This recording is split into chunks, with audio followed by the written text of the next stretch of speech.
Voy a empezar a leer algunas preguntas del público. A ver, pues esta misma.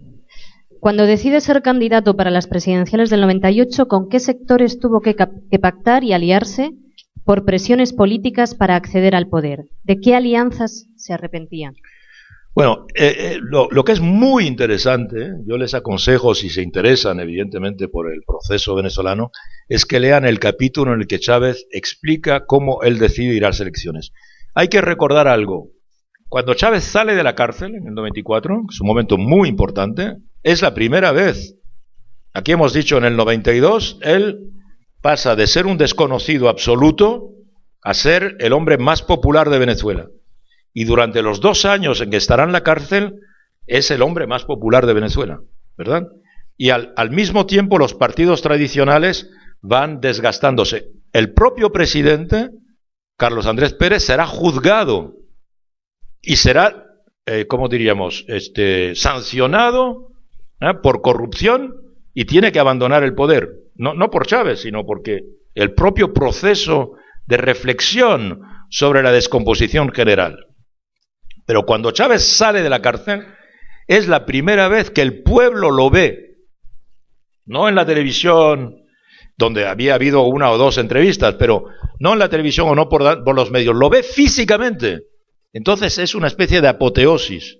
Él va recorriendo el país, hay algunas fotos en el libro, verán, de cómo él, durante varios días, él recorre en un camión, subido en un camión, recorre Caracas, varios días, los barrios de Caracas. Se ve a Nicolás Maduro, que es el momento en que Nicolás Maduro se encuentra por primera vez con presidente Chávez, y es un guardaespaldas de Hay una fotografía Maduro, que se ve. Claro. Y Cilia Flores, la esposa de Nicolás Maduro, era un poco la jefa del grupo de abogados que consiguió la liberación de Chávez.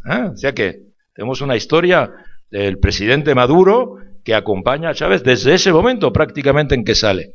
Pero Chávez se va a recorrer todo el país con su misma idea. ¿Cuál es la idea? La idea es, este sistema está podrido y no podemos participar en él. No podemos participar en él. Para Chávez, la tesis dominante, y para su equipo, el Movimiento Quinta República, para el Movimiento Quinta República, la idea es, no vamos a participar en las elecciones. No vamos a participar, a comprometernos de ninguna manera con el poder, y el poder que empieza a hacer aperturas. Por ejemplo, algunos compañeros, Chávez cuenta, que se dejan tentar por el campo de sirenas, por el canto de sirenas, se van de gobernador a tal lugar, se presentan a las elecciones, son elegidos diputados, pero él no, está radicalmente en contra, y su partido está totalmente en contra de las elecciones. Algunos en el seno de su partido piensan que hay que volver a dar un golpe de Estado. No Chávez. Chávez piensa que el sistema... Pero claro, la posición de Chávez es una posición, como él mismo lo dice, que no tiene salida, porque no lo conduce al poder ni mediante el golpe de Estado ni mediante las elecciones. Y entonces llega un momento en que él decide, mediante su reflexión, él encarga una serie de encuestas y en función del resultado, él decide que hay que ir a las elecciones. Y entonces hay un congreso de su partido, él lo cuenta, hay un congreso de su partido, que él ha creado, Movimiento Quinta República, y él llega allí y dice, camaradas, ha llegado la hora de que vayamos a las elecciones. Pues yo pienso que si vamos a las elecciones, las ganamos. Y el congreso lo desaprueba. ¿Ok? Lo desaprueba. Y Chávez se encuentra solo frente a su partido que no está de acuerdo con él. Y él cuenta ese momento doloroso en el que se va a hacer una especie de retiro durante 2 semanas aislado a un campo de Barinas, a una pequeña propiedad que tiene su padre. Se aísla allí, no ve a nadie, reflexiona únicamente, porque pues toda su vida política, en definitiva, se ve perdida. Y sin embargo, poco a poco empiezan a regresar algunos compañeros que están de acuerdo con él, y entonces vuelven a aceptar la idea y se presenta a las elecciones. Él va a las elecciones con muy pocos aliados, en realidad. Porque, claro, algunos partidos se añaden a él, pero va con muy pocos aliados. Va esencialmente con su movimiento Quinta República y con algunos partidos que sienten que él puede ganar las elecciones. Y él lo dice aquí de manera, sobre todo al final del libro, dice, son los mismos que habían estado con el poder antes y que entendieron que el poder ahora iba a ser nuestro y venían con el poder. Y claro, gana las elecciones en la primera vuelta, las gana ampliamente, gana con 54%, 56% en la primera vuelta, y los dos partidos tradicionales, COPE y AD, son totalmente barridos. Y entonces ahí lo que él hace es que hace un gobierno mucho más abierto que el primer gobierno que él constituye, mucho más abierto que el que él podía haber constituido con sus únicas fuerzas. Lo abre al Partido Comunista, lo abre al MAS, lo abre a fuerzas que son fuerzas, el MIR, que son fuerzas complementarias.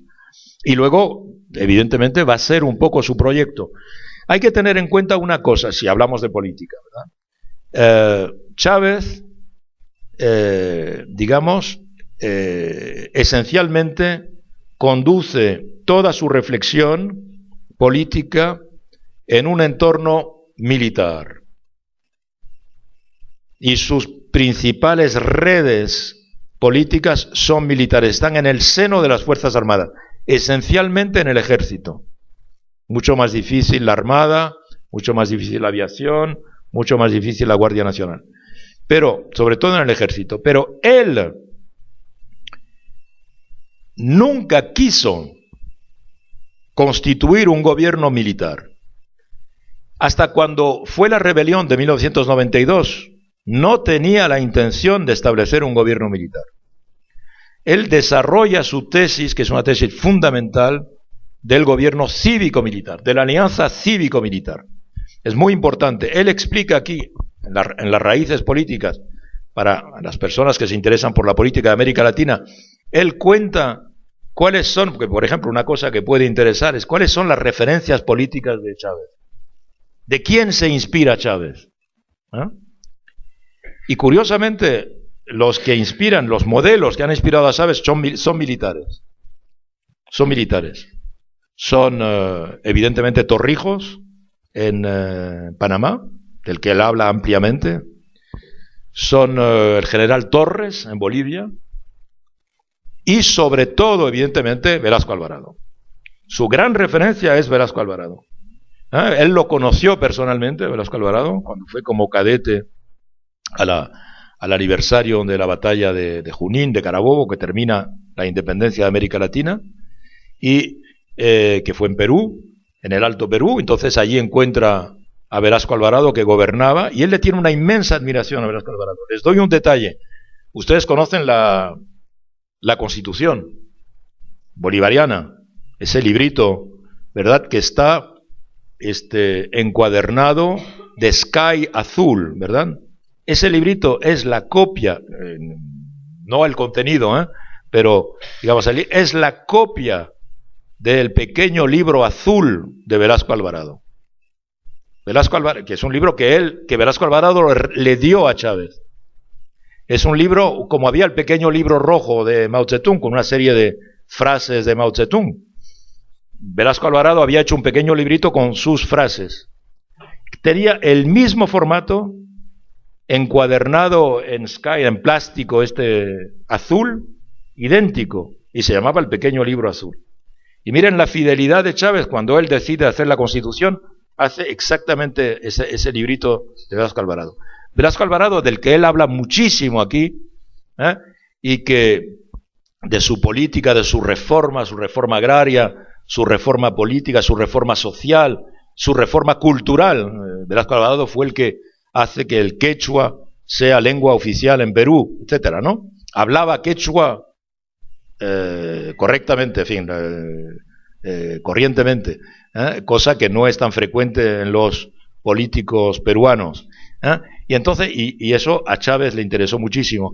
Pero Chávez dice en el libro, dice, pero Velasco Alvarado cometió un gran error, que es que constituyó un gobierno exclusivamente de militares.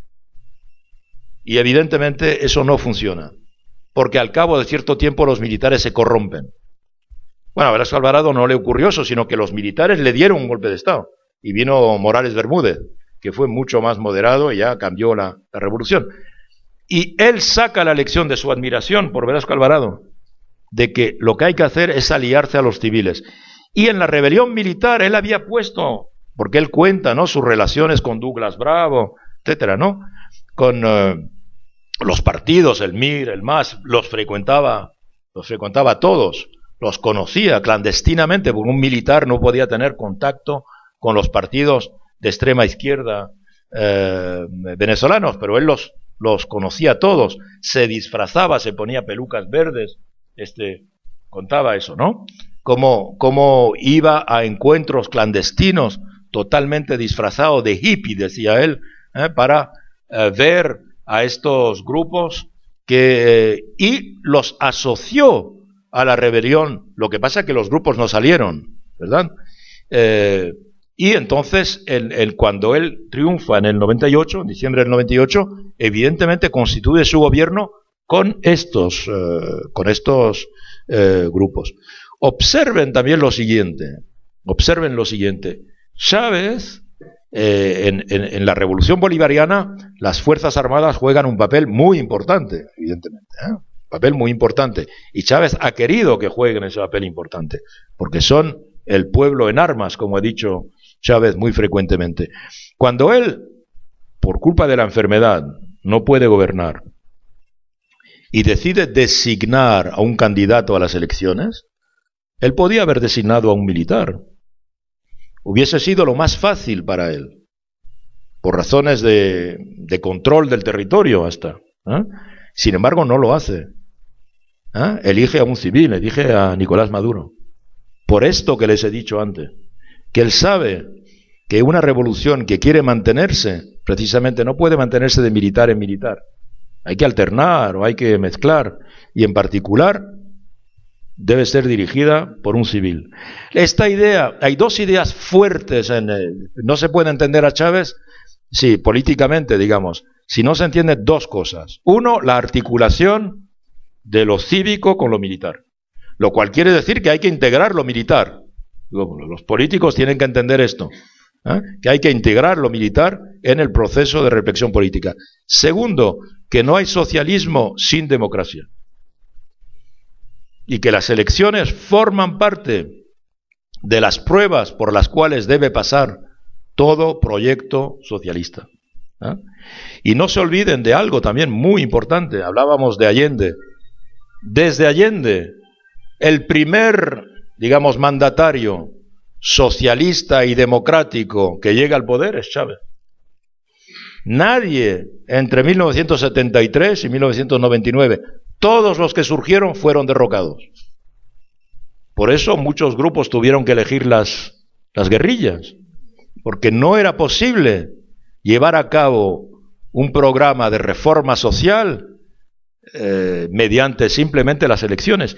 Y piensen, a pesar de que nos dicen que estamos en un mundo diferente, etcétera, el año pasado aún tumbaron a un gobierno en Paraguay, porque llevaba a cabo una serie de reformas. Y en el año 2009 tumbaron a Manuel Zelaya, porque hacía reformas y le dieron un golpe de Estado militar a él.